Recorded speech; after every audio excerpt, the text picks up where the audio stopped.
यीशु हेबे तुम साथी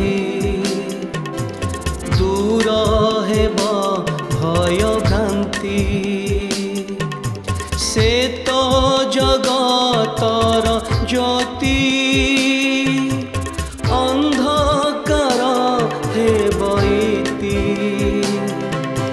प्रात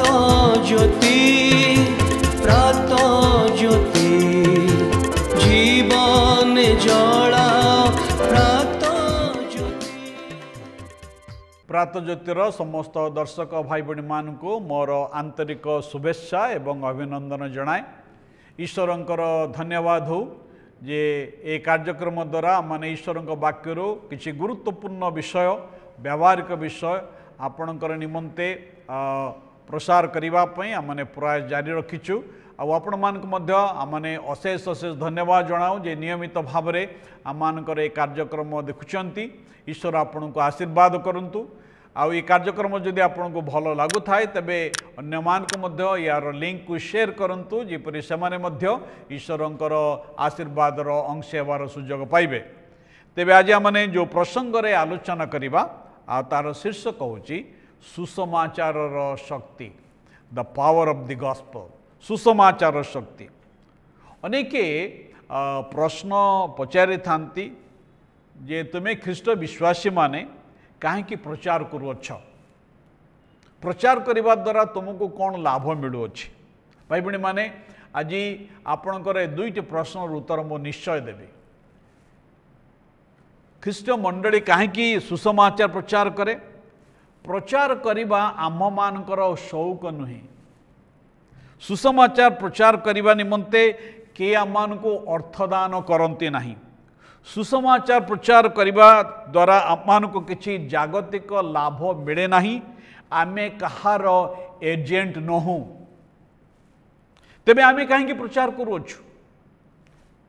सुसमाचार प्रचार करने निमंते आमानकर परित्राणकर्ता प्रभु जीशु आम मान को आदेश देइछन्ति। सुसमाचार प्रचार करने, सुसमाचार साक्ष्य बहन करने प्रत्येक परित्राण प्राप्त ख्रीष्ट विश्वासी विश्वासिनी मानकर दायित्व एवं कर्तव्य अटे। या प्रभु श्रीकृष्णकर आदेश अटे। या कौनसी मंडलीर वा कौनसी व्यक्तिंकर आदेश नुहे।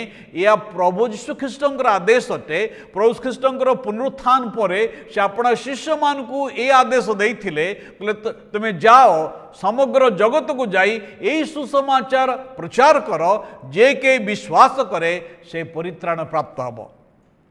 कहीं आम ख्रीष्टंकर सुसमाचार प्रचार करूँ?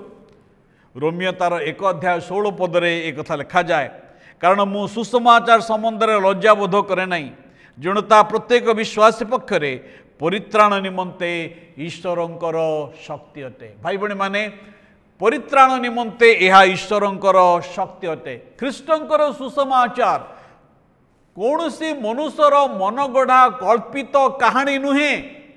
यह ऐतिहासिक सत्य। ख्रीष्टंकर सुसमाचार सत्यता पर पर्यवेसित अटे। या मनुष्य जीवन को परिवर्तन करे। दुष्ट अपराधी एक कलंकित व्यक्ति को एक नूतन व्यक्ति रे रूपांतरित करे। जड़े व्यक्तिर जीवन को संपूर्ण परिवर्तन करे ख्रीष्टंकर सुसमाचार। जड़े व्यक्तिर जीवन रे एक नुआ जीवन आनी थाए। जड़े व्यक्तिर जीवन को संस्थापित करी थाए। जड़े व्यक्तिर जीवन रे शांति एवं आनंद प्रदान करी थाए। जड़े व्यक्ति को ता जीवनर गंतव्य स्थल तार जीवनर समस्त विषय को बुझापी साहाय्य करि थाए। प्रभु ख्रीष्टंकर सुसमाचार को ग्रहण करिबा, विश्वास करिबा यार अर्थ नुहे धर्म परिवर्तन करिबा। आमे धर्म प्रचार करू नाहु, आमे ख्रीष्टं को प्रचार करूचो। कारण ख्रीष्टंकर सुसमाचार परित्राण निमंते ईश्वरंकर शक्ति अटे। यह मन परिवर्तन अटे। या धर्म परिवर्तन नुहे, या मन परिवर्तन अटे, या जीवन परिवर्तन अटे। तेबे सुसमाचार कौन? ये सुसमाचार होची एक उत्तम संवाद।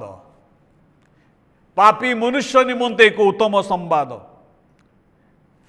आउ ये कथाटी प्रथम करंथियो तार 15 अध्याय 3 और 4 पद लिखा जाए ख्रीष्ट शास्त्र अनुसार आम निमंते मृत्युभोग कले समाधि प्राप्त हेले शास्त्र अनुसार तृतीय दिवस पुनरुत्थित हेले। भाई बहनी माने ख्रीष्ट जीशु समग्र मानव जातिर परित्राण निमंते शास्त्र अनुसार मृत्युभोग कले शास्त्र अनुसार समाधि प्राप्त हेले शास्त्र अनुसार तृतीय दिवस से पुनरुत्थित हेले से मृत्युंजय। आज ताही सुसमाचारटे संवादटी यह जीशु आसिले से स्वर्गरु पृथ्वी को आसिले मनुष्य रूप नहीं आसिले मनुष्य परी जन्म हेले किंतु तांकोठारे पाप नथिला आउ से आपण निमंते मो निमंते क्रूशरे मृत्युवरण कले तृतीय दिवस उत्थित हेले एवं से आपण को उद्धार करने चाहती। सुसमाचार या कौन सी शासन संबंधी विषय नुहे मात्र ईश्वर सहित जीवित ईश्वर सहित एक संपर्कर विषय। सुसमाचार ईश्वर शक्ति अटे या कौन सी आवेगिक प्ररोचना नुहे या कौन सी वाक्यर प्ररोचना नुहे से प्रथम करंथियो 1 अध्याय 18 पद कथा लिखा अच्छी कारण विनाश प्राप्त हेउथबा लोकमान प्रति क्रूशर कथा मूर्खता मात्र किंतु परित्राण प्राप्त हेउथबा आममान प्रति ता ईश्वरंकर शक्ति अटे। सुसमाचार गॉस्पेल इज सुपरनैचुरल सुसमाचार अलौकिक अटे यह कठिन हृदय को छुई पारे या गभीर क्षत को सुस्थ करि पारे या अत्यधिक भारी बोझ को उठे पारे। सुसमाचार समस्त मंद आसक्ति ताकू मुक्त करि पारे। सुसमाचार भग्न विवाह को सुस्थ करि पारे मन को परिवर्तन करि पारे आत्मा को उद्धार करि पारे। सुसमाचार उद्देश्य है आपण को परित्राण दबा अनंत जीवन दबा आशाहीन जीवन रे आशा भरी दबा एक निश्चित जीवन दबा। आज कौन आपण से ख्रीष्टंकर सुसमाचार विश्वास करने को चाहती ख्रीष्टंकर से शक्ति को अनुभव करने चाहती आपणकर व्यक्तिगत जीवन रे आपणकर पारिवारिक जीवन रे आपणकर कार्यस्थल रे आपण ईश्वरंकर महाशक्ति को देखिबा चाहती ख्रीष्टंकर सुसमाचार विश्वास करंतु कारण तांको सुसमाचार विश्वास करिवार अर्थ आपण अनंत जीवनर अधिकारी होउछंती। प्रभु आम समस्त को आशीर्वाद करंतु। आसंत पदे प्रार्थना करिबा।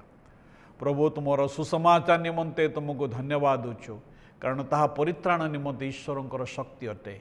प्रभु ए शक्ति को आमर भाई भाई मैंने जीपर अनुभव करेंगे प्रत्येक को तुम्हें आशीर्वाद करो ये प्रार्थना जीशु नाम उत्सर्ग करुछु आमेन। ईश्वर आम समस्त को आशीर्वाद करंतु। Thank you so much.